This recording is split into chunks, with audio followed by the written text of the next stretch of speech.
8 años digitalizando la conciencia, más allá del mundo offline. Gracias por crecer con nosotros. Om Radio TV.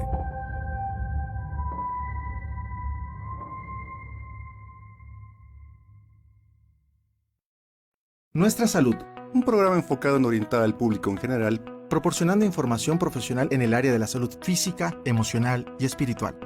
Soy el psicólogo Hugo Kotsumi. Y yo soy el doctor Alfonso Rodríguez Ábrego. Iniciamos.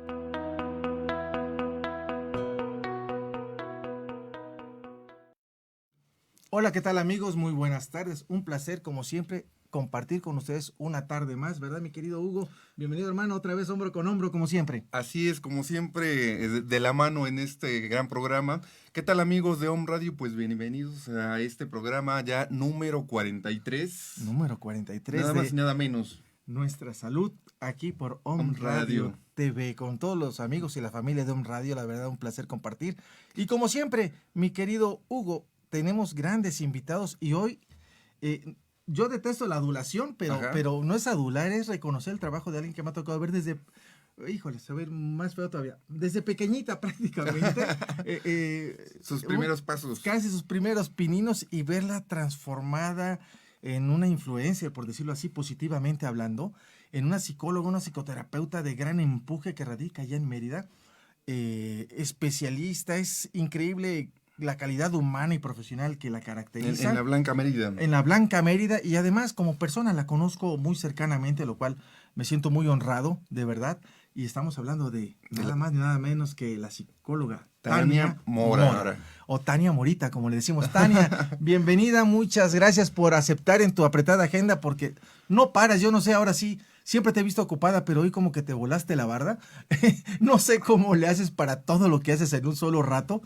Tu día creo que tiene como 48 horas o 72, no sé, porque haces demasiadas actividades, da terapia, da cursos, da talleres, O a lo mejor tiene hace TikTok. A lo mejor tiene una gemela. O son triates, o no sé qué esté pasando por ahí. Pero hace todo eso, una gran profesional. Es impresionante, de verdad. Gracias, Tania, por aceptar esta invitación. Sé bienvenida. ¿Cómo estás? Hola, buenas tardes. Muy bien, muchas gracias a ustedes por la invitación. En especial, bueno, igual el doctor Alfonso lo acaba de decir, me conoció desde mis primeros inicios durante la carrera, en mi formación, y la verdad es que también para mí es un honor ser su alumna. He aprendido mucho de ustedes y no me queda más que agradecerles, ¿no? No, pues nosotros muy agradecidos, de verdad, es grande el gusto que nos invade en esta ocasión. Y un tema, de verdad, un tema que a mí me ha tocado ver cómo lo has ido desarrollando. Ella hace sus propias actividades, tiene ella sus propios recursos. Prácticamente ya es una marca lo que tú tienes, que deberías, bueno, vamos a involucrarnos contigo, porque todo lo que hace tiene el toque de la psicóloga Tania Mora. Y un toque profesional, por supuesto. Muy profesional. En todo aquello que nos muestra a través de las redes, bueno, nos muestra también su profesionalismo. Así. Y como dices, el tema de hoy, un tanto que se ha abordado de muchas maneras, y vamos a ver todos los aportes que nos va a dar la psicóloga Tania Mora. Así y estamos hablando de la prevención del abuso sexual infantil. Pero antes de todo eso, como siempre, mi querida Tania, es saber... perdona que diga, querido, no la vayan a regañar, pero es por amistad. ¿Quién es Tania? ¿Por qué Tania decidió psicología? ¿Por qué Tania hace todo lo que hace y se ha capacitado en todo lo que se ha capacitado? Queremos escuchar de ti, saber de ti, ¿quién es el ser humano de nombre Tania Mora? Primero. Ok, muy bien, muchas gracias. Bueno, yo soy originaria de Las Chuapas, Veracruz. Sí, es un municipio hacia el sur, es el último municipio del estado de Veracruz, de ahí soy originaria. Y la pasión por la psicología, en primer inicio quería ser pediatra, como que ya lo de los niños ya lo traía muy desde pequeña. Siempre fui de cuidar mucho a mis sobrinitos y me encantaba estar rodeada de niños. Entonces, pues no pude estudiar pediatría y mi segunda opción era psicología. No sabía que me iba a especializar en niños. Sin embargo, durante el trayecto al estudiar la carrera, bueno, me tocó una maestra que ella era psicóloga infantil y cuando ya soy mamá, en ese tiempo tenía yo a mis hijos muy pequeños, fui mamá muy joven y mis hijos mi hijo fue diagnosticado con TDA y en ese momento pues yo no estaba estudiando psicología y sí fue así como la sorpresa de no saber cómo sobrellevarlo, cómo educarlo, qué era lo que tenía que hacer y había muchísima incertidumbre. Y eso determinó que yo me especializara en niños. En ese momento, pues erróneamente pensaba que iba a estudiar psicología y me iba a especializar en niños para poder ayudar a mis propios hijos, ¿no? Sin embargo, pues no sabía que no podía darle terapia a los niños, perdón, a tus familiares. Entonces, ellos fueron como ese motor, ese impulso, el primero, para que yo determinara ser psicóloga infantil. Y en el trayecto, pues empecé a encontrar maestros como el doctor Alfonso, como muchos más, que me fueron inspirando a poder llegar a ser lo que hoy soy, ¿no? Y lo que sigo creciendo, porque la verdad es que la psicología es mi pasión. El trabajo con niños y adolescentes es de las cosas que más me gusta hacer. Todo el tiempo estoy pensando cómo voy a llegar a ellos, cómo trabajar de una forma profesional a través de la terapia de juego, sin embargo, buscando herramientas lúdicas, la forma en la que el niño se lleve ese aprendizaje, ese conocimiento, porque pues no solamente estoy trabajando en consulta, dando psicoterapia, sino también imparto talleres, ¿no? Para niños y adolescentes, también para los papás. Entonces, todo el tiempo estoy preocupada por dar mi 100% y siempre seguir capacitándome mucho más para brindarles los conocimientos, porque el otro día precisamente leía un post de otro maestro muy querido para mí, Armando Quiroz, y preguntaba acerca de la experiencia al ir con un terapeuta, ¿no? Ir con un psicólogo. Y pues la verdad es que la responsabilidad que tenemos tan grande al estar impartiendo terapia y poder trabajar con niños, familias, adolescentes, es muy grande. Entonces es algo para no tomárselo tan a la ligera. Y eso me exige a mí como profesional y como mujer y como mamá que soy, el siempre estar súper, ¿cómo se llama? Se me fue la palabra, pero bueno, el estarme capacitando para estar en la actualidad, ¿no? En los temas que comúnmente nos atacan cada vez de más y más y algunas cosas que también vamos evolucionando como seres humanos, tanto ahorita como la tecnología, y que las generaciones de ahora, a mí no me gusta etiquetarlos, no me gusta poner generación de cristal ni nada, las etiquetas no me encanta, bueno. Pienso que tienen sus pros y sus contras, y que estas generaciones tienen cosas muy buenas y muy valiosas y que podríamos aprovecharlas sin dejar de lado a lo mejor las cosas importantes que son como los valores, como la familia, el respeto y muchos más valores que aunque pasemos de generaciones y sigamos creciendo, no debemos hacerlas a un lado, ¿no? Entonces, esta es Tania, soy mamá, soy psicóloga, bueno, mis hijos ya están grandes, son jóvenes de 22 y 21 años, pero pues también soy una mujer que me gusta, a lo mejor soy un poco activa, ¿no? Por ejemplo, me gusta hacer me gusta hacer deporte, me encanta el box, siempre estoy como buscando cosas que hacer, ¿no? Por eso ves que el esposo lo trae bien derechito, ¿sabes? Imagínate si no va a marchar derecho el esposo. Bueno, es broma, amigo, no te preocupes. Ajá, ¿qué más, Tania? ¿Qué más? Y la verdad es que este tema en particular que vamos a hablar hoy es un tema que fue el primer congreso donde fui. Ahí conocí al doctor Alfonso, fue en Acapulco y era sobre abuso sexual y maltrato infantil y terapia de juego, ¿no? Sí, estaba yo de presidente. Yo recuerdo que en ese momento... De la Asociación Nacional de Terapia de Juego. Y en ese momento... Así es. En ese momento, ese congreso marcó mi vida, ¿no? Porque escuchar tantos casos de niños, de niñas, de adolescentes que han sido abusados sexualmente y cómo esto les ha marcado su vida y que muchos son sobrevivientes, pero otros no escuchamos sus voces, no sabemos qué es lo que pasó, qué tanto los lastimó. Por diversas circunstancias, pues tomaron a lo mejor otros caminos o simplemente se fueron en drogas, en alcohol. No digo que todos, pero sí hay un gran porcentaje en el cual a lo mejor no logra como superar esta situación y a lo mejor algunos ni hablarlo, ¿no? Así es. Mueren antes de que puedan expresar y mueren antes porque a lo mejor toman la decisión del suicidio. Entonces este congreso marca muchísimo mis primeros pininos, los inicios de esta carrera, y siempre dije que quería especializarme también en abuso sexual infantil. ¿Por qué?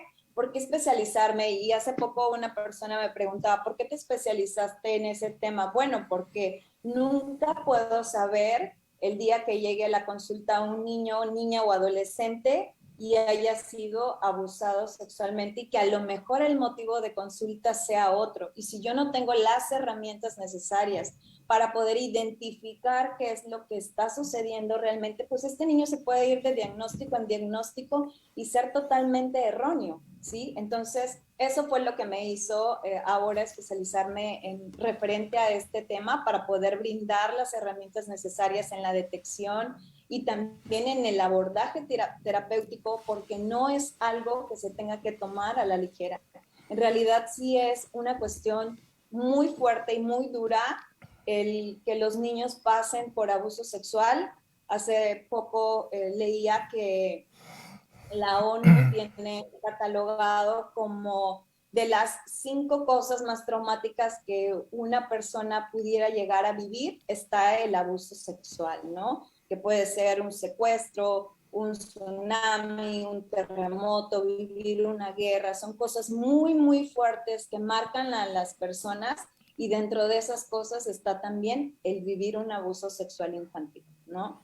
Entonces, este tipo de situaciones son las que me hicieron especializarme ahora en esto, y definitivamente yo me declaro una apasionada de mi carrera y una apasionada del trabajo con los niños y los adolescentes. Siempre que platico con ellos y que ellos me dicen, los adolescentes, que pues los papás, la sociedad, muchos los tachan como la peor etapa de su vida, la verdad es que pues yo les digo, no, yo no lo veo así, no lo considero, al contrario, de ti puedo seguir aprendiendo muchas cosas, ¿no? Así es, fíjate que ese tema, que para muchos, inclusive terapeutas, psicólogos, psiquiatras, se vuelve tabú. Prefieren no tocarlo, inmediatamente quieren canalizarlo al médico legista o al psiquiatra forense. Tratan de deslindarse porque obviamente implica muchas cosas. Yo de verdad agradezco todo esto porque el que tú retomes esta parte es increíble, porque eso también invita a que muchos de los especialistas en diversas áreas busquen el camino para brindar este tipo de apoyo, porque es algo tan común desde tiempos inmemoriales y siempre, en la mayoría de las veces, es alguien muy cercano a la familia o alguien dentro de la familia. Y son secretos que por pudor o por lo que quieran, tienen que guardarse. Y digo tienen porque la integridad emocional con respecto a la madurez de lo que debo hacer y no debo hacer en lo inmediato es aplastado por la ignorancia en la educación que tenemos y por este mundo de apariencias y disfraces donde no digas eso porque van a decir que y hay que cuidar el apellido, y ese tipo de cosas va haciendo daño. Como también, y a lo mejor aquí me meto en camisa de 11 varas, que luego me dicen, Alfonso, no digas eso, pero lo voy a volver a decir. Cuando van a levantar el acta ante el MP, es revictimizar a la víctima, se le agrede con las frases a la víctima, con las preguntas a la víctima. Muchas veces, Alfonso, es que ya no conoces cómo están haciendo las entrevistas. Me ha tocado ir, y odio ir, por cierto, porque el trato del MP no es adecuado, no es respetuoso, y pareciera que va con la intención de que desistan, de que no más. Y bueno, la parte del psicólogo, el terapeuta, es encaminarse a un acompañamiento adecuado, a recuperar la psique, que es un yo fragmentado totalmente, de los niños y que se destruye la vida de por vida. Lo que hace uno es rescatar y reestructurar esos pedacitos para volver a estructurar ese yo. Sí. Y además, este tabú no nada más está al interior de la familia, sino también es un tabú social. Sí, claro. Y de un tiempo para acá, por ejemplo, pues se van descubriendo muchos abusos, ¿no? Institucionales, por ejemplo. Ah, ¿no? claro. Sí, y esto habla de que, bueno, como dice, siempre ha estado presente y que no se ha erradicado. Ahí está, Sí. lamentablemente. Y bueno, para esto pues se necesita hablarlo, ¿no? O sea, ¿cómo se puede prevenir? ¿Qué más nos puedes comentar, mi querida Tania, sobre este tema Bueno, pues tan interesante? Difícil e interesante. Es decir, ahí está. Y puede ser una institución y puede ser al interior de la familia. Y de ahí la importancia de la prevención y qué es lo que queremos que nos compartas, psicóloga.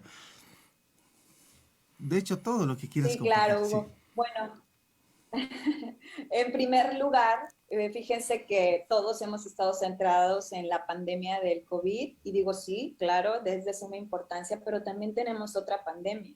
Y la otra pandemia que vivimos es el maltrato y dentro del maltrato se encuentra el abuso sexual infantil.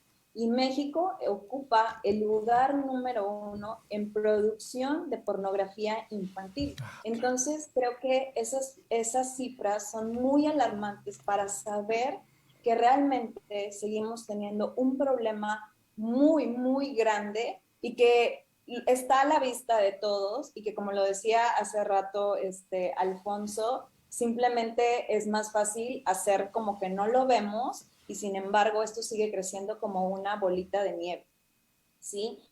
Y otra cosa, ahora que ustedes decían del TikTok y de los videos, me acordé que hubo un video en el que hablaba acerca del tan famoso chanclazo, ¿no? Que es muy famoso y que La sigue chancla siendo muy boomerang. famoso en las familias y que por tantos años pues lo ha sido, ¿no? Y que lo que las personas a veces comentan hacia otras mamás o hacia otros padres de familia es, no, yo en tu lugar le daría una cachetada, yo le daría un chanclazo, yo le daría un cinturonazo, y con eso va a aprender a respetar y con eso vas a evitar muchas cosas. Seguimos normalizando la violencia. Sí. Y por si no se dan cuenta, la violencia sigue haciendo que todavía los niños, niñas y adolescentes sean todavía más vulnerables ante un abuso sexual. ¿Por qué? Porque están acostumbrados a ser tratados de una forma no respetuosa, a que no se les escuche, a que no tienen ni voz ni voto, a que ellos no interesan, no importan, porque al niño se le va generando la sensación de no sentirse amados, de no sentirse protegidos, y se vuelven tan vulnerables en familias así. Pero lo primero que tenemos que saber es qué es el abuso sexual. Sí. Porque también muchas veces las personas piensan que el abuso sexual es solamente la violación, ¿no? Cuando el acto se comete de forma violenta y el niño va a tener moretones y va a tener daños físicos, y no es así. En la gran mayoría, precisamente del abuso sexual, a veces no hay indicios físicos. ¿Por qué? Porque la persona que ha manipulado al niño y que ha ido llevándolo a lo mejor hasta en una seducción, pues no le produce este tipo de daños físicos como moretones, como golpes, etcétera, ¿no? Pero el abuso sexual infantil ahora está tipificado ante cualquier situación en la que un niño, por un adulto o pudiera ser por un niño mucho mayor que él, sea sometido a ver pornografía o que lo lleve y lo haga que vea cuando se está masturbando, o también le comente contenido de tipo sexual, ya sea por una cuestión auditiva, o le ponga la película, que lo escuche.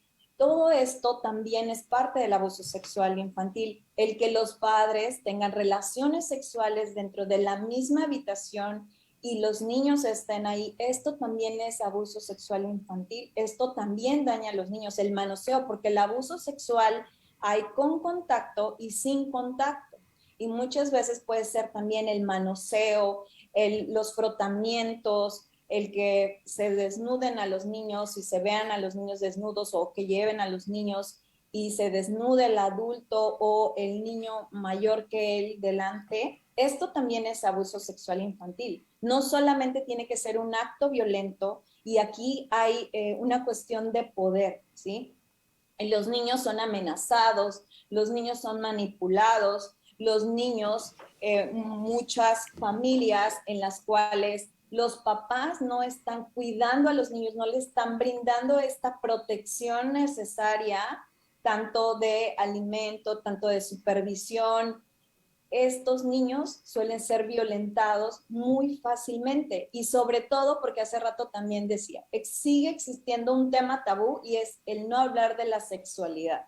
Cuando escuchamos el tema de la sexualidad, entonces los adultos rápidamente nos vamos a la sexualidad de adultos. Y todos somos seres sexuales, todos tenemos una sexualidad desde que nacemos, porque desde el momento en el que nos conciben, tenemos un sexo dentro de la pancita de mamá, dentro del vientre, tenemos un sexo, y entonces desde ahí comienza nuestra sexualidad. Todo el tiempo está la sexualidad inmersa en nosotros, pero los papás siguen teniendo un tema tabú de no hablar de la sexualidad, de no hablarle a los niños y explicarle el nombre adecuado de sus genitales. Seguimos diciéndole el pirrín, el pollito, el pirulí y La demás cosita. nombres que no son los adecuados, ¿no? Para los genitales, tanto masculinos como femeninos. Entonces, ¿cómo comienza la prevención en casa? En primera, desde el tipo de familia, el que tus hijos se sientan escuchados. Si hablamos de niños y adolescentes, porque los adolescentes también siguen siendo vulnerables. El que sean adolescentes no quiere decir que ya no te necesiten. Sí, a lo mejor ya son más independientes y pueden hacer cosas diferentes a las que hacen los niños, pero eso no quiere decir que no requieran supervisión, que no requieran amor, que no requieran ser escuchados y no juzgados, porque comúnmente en las familias, cuando los hijos van a expresar algo, lo primero es que el papá ya regañó, ya gritó, ya ofendió, ya juzgó, ya le dijo, ya tú eres un mentiroso, eres una mentirosa, y entonces van creando un clima en el cual todo se está perpetrando para que el día menos pensado en el que llegue un abusador, sus hijos sean vulnerables ante este tipo de situaciones. Entonces comencemos con el tipo de educación que hay en casa, que no sea una educación autoritaria, arbitraria, y autoritaria es algo muy diferente a autoridad, ¿sí? Porque claro que los papás tienen que ser autoridad para los hijos, sin embargo, eso es muy diferente a ser autoritario y decir, o sea, te anulo, ¿no? Es mi voz y es lo que digo y es lo que pienso, y tú no vales y te anulo como persona, como ser humano, ¿sí? Entonces, desde ahí tenemos que comenzar, el escucharlos, el que haya comunicación, el que le brindemos la confianza a los niños, el fomentar su autoestima. Y la autoestima muchas veces, quizás los papás no se dan cuenta, pero comienzan, ay, y ya te veo un poquito gordita, ¿y por qué no te peinas? Te ves desarreglada, qué fea te ves, qué niña grosera, qué niña malcriada. Estamos constantemente etiquetando a nuestros hijos en lugar de decirles, oye, ¿sabes qué? El comportamiento que tienes es el que no es adecuado, es el que no me gusta, el que no está correcto, pero no tú como individuo, como persona. Y comúnmente desde ahí vamos lacerando su autoestima. Entonces, niños con baja autoestima, con poca comunicación en la familia, con estas familias violentas que educan a base de gritos, de ofensas, de insultos, de golpes, de cachetadas, de diferentes tipos de situaciones que no son las correctas, porque el otro día yo decía un ejemplo, ok, si seguimos justificando la violencia y seguimos diciendo que un chancletazo a tiempo está bien, que una cachetada a tiempo está bien, entonces el día que tú llegues tarde a tu trabajo o a tu jefe no le parezca el tipo de trabajo que tú hiciste, entonces sería correcto que tu jefe te dijera, a ver, ven para acá, te voy a dar unos cinturonazos, o ven, te voy a dar un chancletazo, ¿no? Ahí sí diríamos que nuestro jefe o nuestra jefa está siendo violenta, pero si queremos justificar la violencia que nosotros generamos hacia otros niños. Y la segunda parte sería la educación sexual. Y la educación sexual integral en las familias y en las escuelas, porque no solo se trata de que les hablen de los cambios que van a sufrir en el cuerpo, bueno, por el proceso que van a pasar fisiológicamente y biológicamente los niños, sino también sus genitales, cuáles son los nombres correctos o adecuados. Muchos papás cuando escuchan pene, vagina, testículos, ano o vulva, se escandalizan y dicen, ay no, es que ese nombre está muy feo, es que ese nombre está muy fuerte. Ese es el nombre correcto y adecuado, como si dijéramos corazón, hígado, ojo, nariz, manos. Ese es su nombre correcto, ¿sí? Y somos nosotros quienes empezamos a generar ese tabú y todo eso que se hace alrededor de la educación sexual. ¿Y desde qué edad podemos empezar a educar en la sexualidad? Bueno, pues desde que los niños son pequeños les tenemos que ir enseñando cuál es el nombre correcto y adecuado. Y después de que les enseñemos cuál es el nombre adecuado de sus genitales, también tenemos que enseñarle el cuidado y la protección de ellos, pero también el cuidado y el respeto de los genitales de los demás.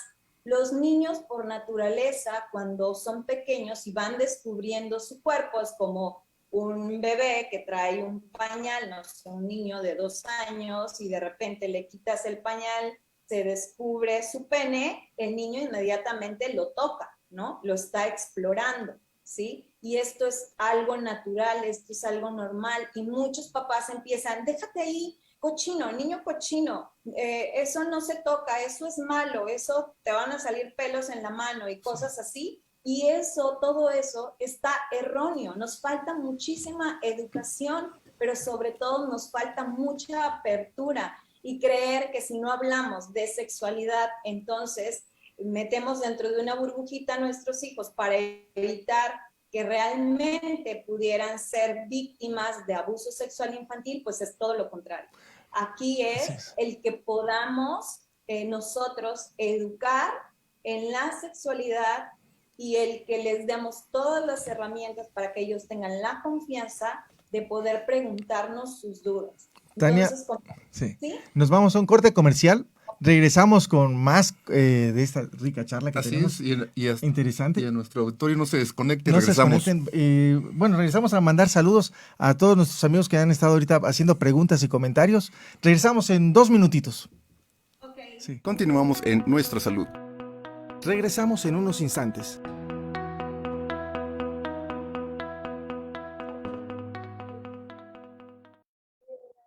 Están en Puebla.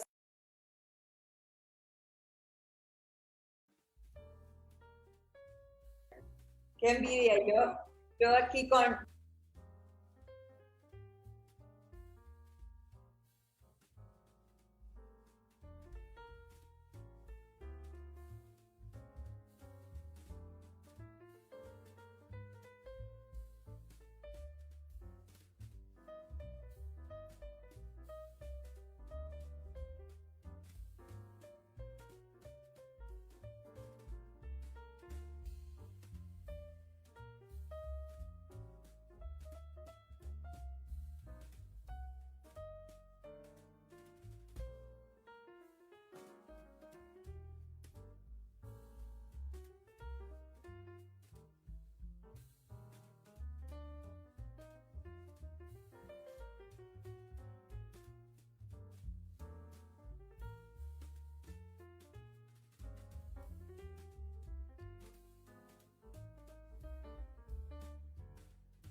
Genera conciencia en la web con Om Radio.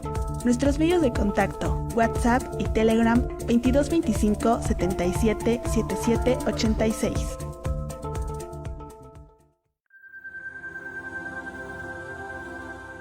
Spotify. Om Radio Podcast. Continuamos en Nuestra Salud. Regresamos en unos instantes.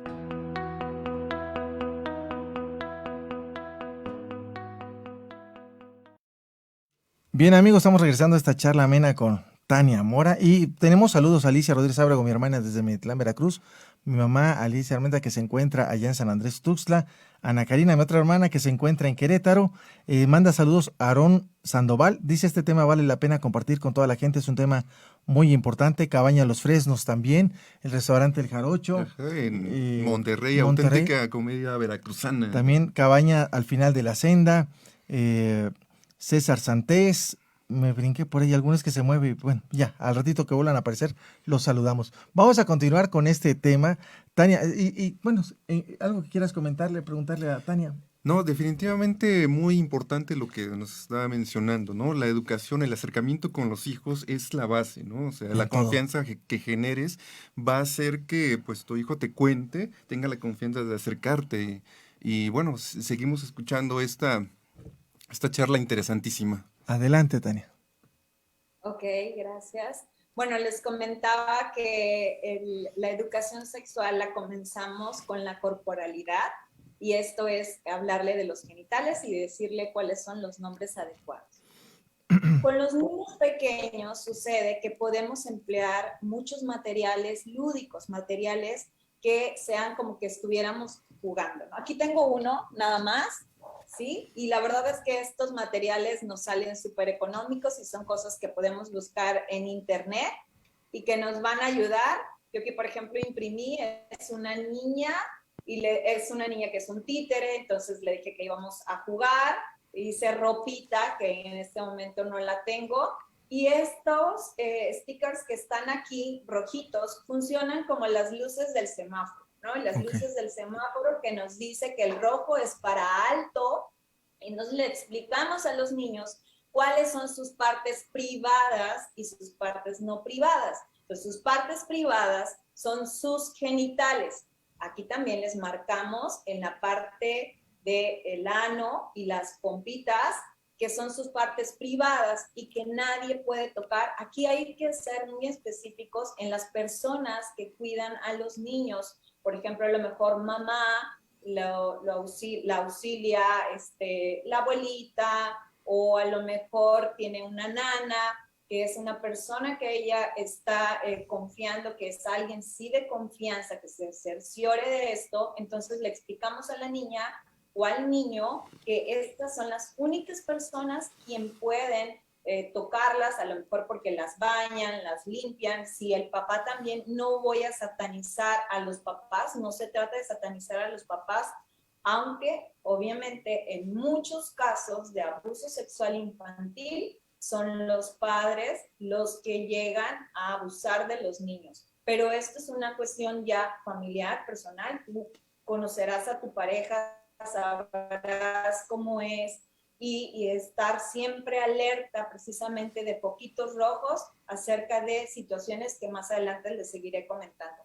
Entonces enseñamos a los niños esta corporalidad, las partes privadas, cuáles son las partes no privadas, las que las personas pueden ver. Por ejemplo, ahorita yo traigo un vestido y esta es mi parte no privada, mis brazos lo pueden ver, mi cara, mi cuello, mis pies, mis piernas. Esas son partes no privadas que los demás pueden ver y que también pueden tocar, porque a lo mejor, pues bueno, vienen, me dan un abrazo, me tocan la mano, me acarician el brazo, y también ahí les mencionamos acerca de las caricias que nos hacen sentir cómodas y las caricias que a lo mejor nos hagan sentir incómodos. Entonces les explicamos a los niños las caricias como un abrazo, como el abrazo que te da mamá o el abrazo que te da papá, cómo te hace sentir, ¿no? Te hace sentir cómoda, querida, apapachada. Pero cuando a ti alguien, aunque sea alguna persona de la familia, te hace sentir incómodo o incómoda cuando te abraza, no tienes por qué abrazarlo. No debemos de obligar a los niños a que abracen y saluden de beso a familiares o conocidos, porque por lo regular el 75% de las personas que abusan de los niños son personas que el niño conoce. El 70% de los casos sucede en casa. Entonces, muchos pensarán, ay, es que fue como que llegó un hombre ahí al parque y andaba muy misterioso y ese fue el que abusó sexualmente del niño o la niña o adolescente. Claro que no, son las personas de confianza de los niños quienes muchas veces abusan de ellos porque conocen horarios, conocen problemáticas que haya, conocen carencias de estos niños o adolescentes, porque también los papás le tienen la confianza y dejan o permiten que el niño se quede a cargo de ellos. Entonces se vuelven muy vulnerables los niños ante este tipo de situaciones. Les repetía, comenzamos con las partes privadas, las partes no privadas. También les enseñamos los secretos sí, los secretos no.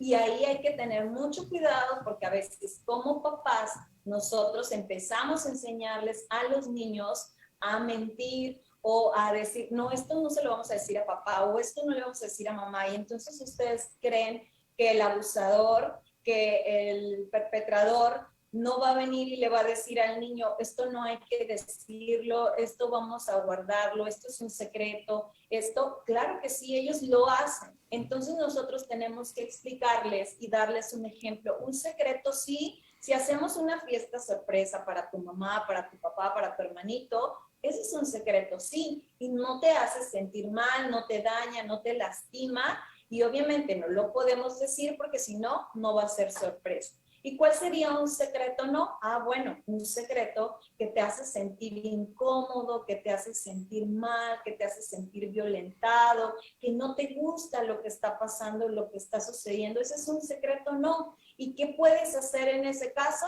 Ir con tus personas de confianza. ¿Y por qué con tus personas de confianza? Porque imagínense si es papá quien lo está haciendo. Muchas veces habrá mamás que no le crean a los niños. Y esto es terrible el que un niño esté siendo abusado por su papá y que su mamá no lo socorra o no le ayude, ¿no? Que lo calle, que también sea parte de este abuso sexual. Entonces buscamos esta red de apoyos en las cuales los niños pudieran tener otras personas de confianza. A lo mejor es la tía, el tío, la abuelita, el abuelito, ¿sí? Entonces le decimos a su maestra, le decimos al niño que esto lo puede hablar con sus personas de confianza.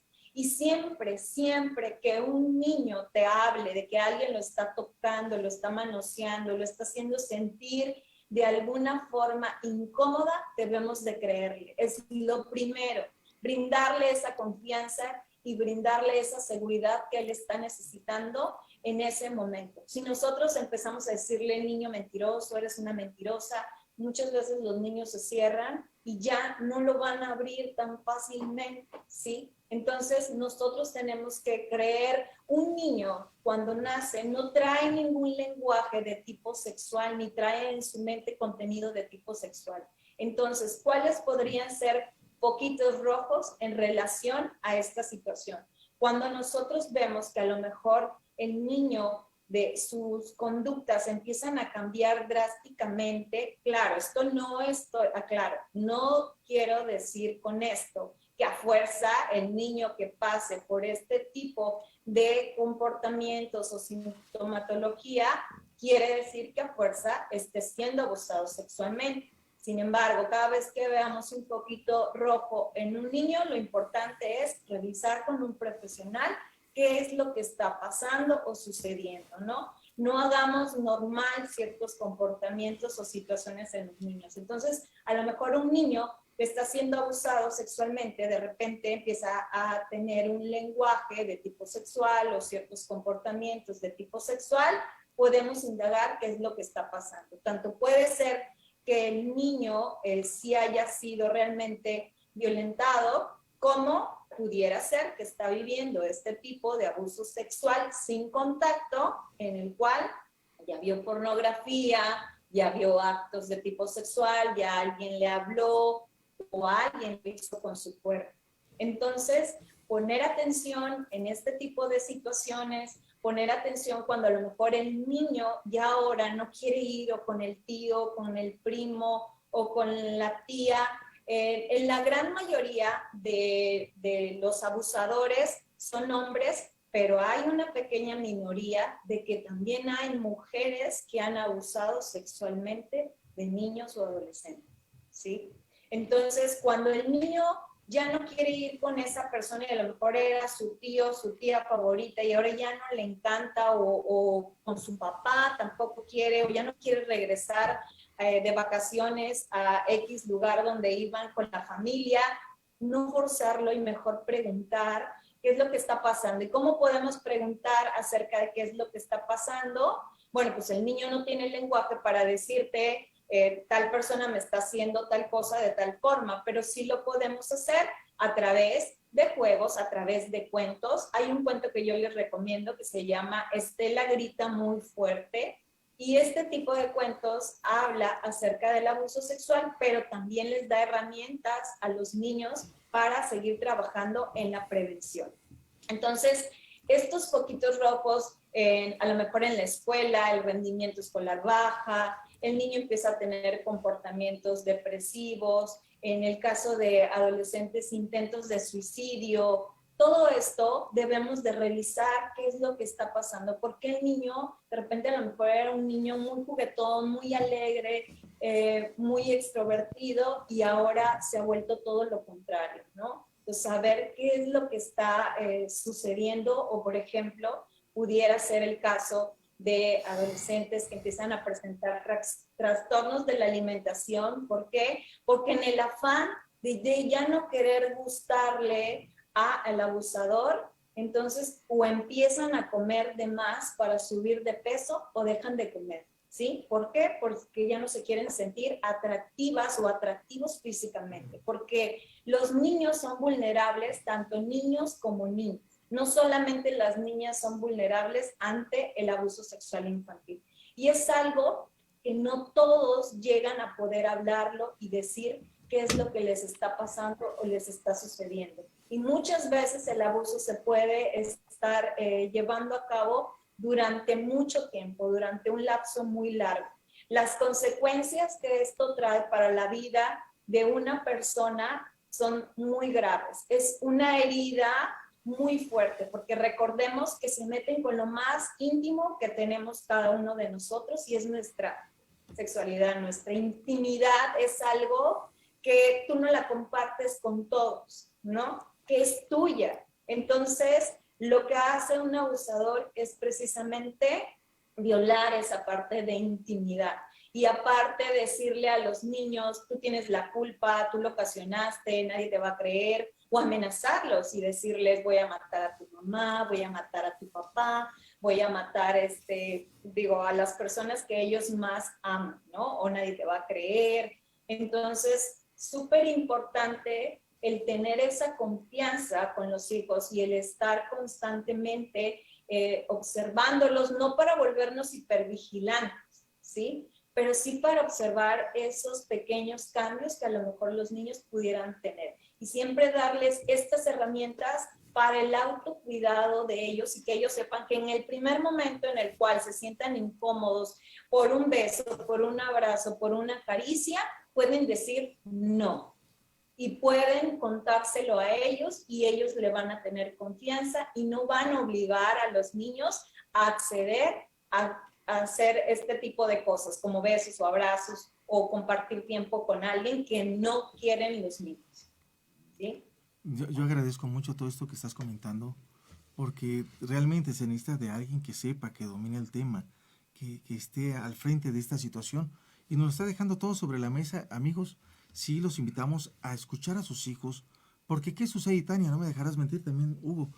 De repente, si fue el esposo, si fue el padrastro, si fue el hermano del papá o de la mamá, de repente dice, no me digas eso, y lo primero es rechazar al hijo o a la hija víctima de esto, haciéndole más daño, sin darle la oportunidad de expresar. Si no digas eso, es incapaz, él nunca lo haría, en lugar de, a ver, espérame, para las orejas, sí, claro, a ver, ven, acércate, vamos a platicar, extérname, explícame lo que está sucediendo, quiero oírte. En ese ejercicio de sanando al niño interior, cuando soy la única persona en el mundo que jamás te va a abandonar, siempre te va a escuchar, te va a comprender y te va a procurar, es lo que tenemos que hacer.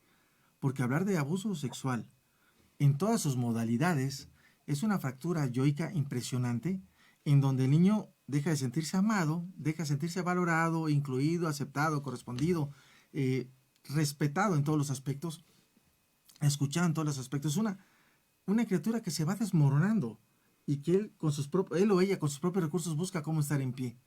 Pero el primer sostén donde se va a tratar de agarrar con el bastón es la figura parental más importante, la que nunca le ha hecho daño. Es papá, mamá o incluso los abuelos. Pero ¿qué pasa cuando no es que él es incapaz, ella es incapaz? No. Porque solamente pensamos que el abuso sexual es hacia las mujeres. Niñas, mujeres, también lo hay para hombres. En niños, varones. Y es de verdad, padres, madres, tenemos que prestar mucha atención al diálogo de nuestros hijos.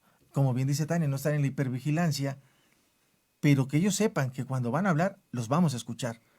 Para comprenderlos, no para reprimirlos, no para descalificarlos, no, sino que sea una escucha amorosa, como un abrazo hermoso de contención. Tania, ¿qué ha implicado para ti estar frente a este tipo de eventos? La verdad es que siempre es una sorpresa porque independientemente que el abuso sexual pues ya sepamos como un concepto, cada caso es diferente, cada situación también, y me siento como con la responsabilidad moral de poder ayudar a estos niños, de poder sanar sus heridas, porque me los imagino metafóricamente que llegan como con el corazón destrozado, sangrando, porque así es en realidad, porque sí me ha tocado casos de niños, verlos llorar, verlos partirse, desmoronarse, decirte que les está doliendo lo que sucedió, ¿no? Y quedar atónita de pensar que cuando ves a un niño, lo único que a mí me produce es amor, ternura, cariño, el sentimiento más puro, y que cómo puede haber seres humanos de verdad tan enfermos, mentalmente, tan podridos de corazón, para llegar a hacerle esto a un niño o a un adolescente, ¿no? Porque aparte es una situación de abuso de poder. Claro que estás abusando. Él está indefenso, él está creyendo ante ti, no tiene la madurez para poder entender lo que está pasando. Y es algo que me indigna además porque en nuestro país las autoridades, sin el afán de hablar absolutamente de nadie, pero creo que todavía las autoridades no ayudan mucho a que estos casos realmente sean castigados como deberían de ser. Por ejemplo, en el caso de los menores infractores, súper importante que si tú como mamá o papá ya a lo mejor no pudiste hacer algo para la prevención en su momento y ya tu hijo, tu hija ya sufrió un abuso sexual infantil, sí ponerle atención que quizás la persona que abusó a lo mejor está dentro de la misma familia y muchas veces pueden ser también hermanos adolescentes, porque recordemos que los adolescentes pues empiezan en el despertar sexual y cuando no tienen la orientación y la educación sexual adecuada, ya me ha tocado escuchar casos de hermanos adolescentes que están abusando de sus hermanitos más pequeños. Entonces, ¿qué tenemos que hacer también? La responsabilidad de que estos chicos que han tenido estos comportamientos sexuales no adecuados también lleven la debida atención. ¿Para qué? Para psicoeducarlos y seguir evitando que esto siga de generación en generación. Si nos ponemos a revisar ya en el consultorio las familias y hacemos el genograma y buscamos si ha habido abusos sexuales en otras generaciones, por lo regular las vamos a encontrar. ¿Por qué? Porque muchas veces no se abrió el secreto, no se dijo, se cayó, dijeron no hay que decir nada porque es el tío, el abuelito, el primo, la hermana, etcétera. Y entonces no lo dijimos, mejor hay que callarlo y para empezar el daño que tiene ese niño o esa niña y que a lo mejor ahora es una adulta o un adulto y está teniendo problemas, vive triste, vive con depresión, vive con ansiedad, ha habido intentos de suicidio, o sea, eso no ha sido vida para esa persona, llevar durante tantos años ese sufrimiento dentro y no poder hablarlo, no poder expresarlo, tener que callarlo, cuando lo adecuado sería poder gritarlo y poder decir me están lastimando y necesito ayuda, te necesito mamá, te necesito papá, ayúdame, cree en mí, ¿sí? Eso es lo que los niños necesitan. Así es, Tania. Yo te agradezco esta oportunidad de estar charlando contigo. Por favor, ¿podrías facilitarnos tus redes, dónde localizarte, teléfono para consultas, citas, tu domicilio y todo Y eso? si tiene algún taller, algún curso Un en taller o puerta, curso en puerta, coméntanoslo, por favor. Aquí está toda la gente interesada en saber de ti y te Ok. escuchamos. Sí, por supuesto. Fíjense que este año que viene, en 2022, voy a tener 2 talleres diferentes, pero bueno, van de la mano. Uno es sobre educación sexual y va dirigido a niños de entre 9 años hasta adolescentes de 17 años. Va a ser por rangos de edad, por algunas pequeñas diferencias que se puedan trabajar acerca de la educación sexual en las diferentes etapas, ¿no? Entonces, y este taller que voy a lanzar consta de 3 sesiones, son 2 sesiones para los niños y una para los papás, porque es súper importante que ya después que yo les dé la información a los niños, los papás continúen en casa porque los niños van a seguir creciendo y van a seguir teniendo muchas dudas y necesitando la asesoría y el acompañamiento de los papás. Y el otro va a ser precisamente acerca de la prevención del abuso sexual infantil. ¿Sí? Okay. Este va a ser otro taller en donde también le voy a dar las herramientas a los niños para que ellos lo vayan trabajando y de la misma forma a los papás para saber cómo le deben de hacer para la prevención o la detección en caso de que sucediera, ¿sí? Estos 2 talleres los voy a estar anotando por medio de mis redes sociales. Muy bien. Ustedes me pueden encontrar en Facebook como psicóloga Tania Mora. En Instagram también me pueden encontrar psicóloga Tania Mora y en TikTok. Y mi número de teléfono es 99 93 57 62 11. Yo me encuentro radicando en la ciudad de Mérida, Yucatán, y trabajo de manera presencial, pero también con consultas en línea. Perfecto, Tania. Pues ahí tienen. Cualquier cosa pueden enviarme un mensaje. Gracias, ahí tienen los datos de la psicóloga Tania Mora, los esperamos. Y al ratito, quienes no hayan escuchado esta, se va a retransmitir en Facebook y aparte la tenemos invitada en el programa Encontrando tus emociones hoy a las 6 en punto de la tarde. Radio, en Facebook Live 9 Radio. Mi querido Consuelo, ¿dónde te encontramos? Me ganaste en esta ocasión. Claro que sí, podemos estar en contacto a través de WhatsApp al 22 28 95 06 03. Alfonso, ¿dónde te encontramos? 22 28 25 18 02 en 3 Poniente 301, Colonia Centro, San Andrés Cholula, Puebla, en el Centro de Actividades para el Desarrollo y Orientación Terapéutica con Calidad Humana, Centro Dodge, y en el Arte de Hacer Psicoterapia, Atoyac 21, Colonia de La Paz, ARPSI, 22 28 25 18 02. Amigos, gracias, Tania, infinitas gracias. Nos vemos en un ratito otra vez. Así es, muchas un gracias. Un abrazote psicóloga. a todos, amigos. Gracias. Hasta luego. Bye, bye. Nuestra salud depende también de estar informados y Te esperamos en la siguiente emisión. Gracias por acompañarnos.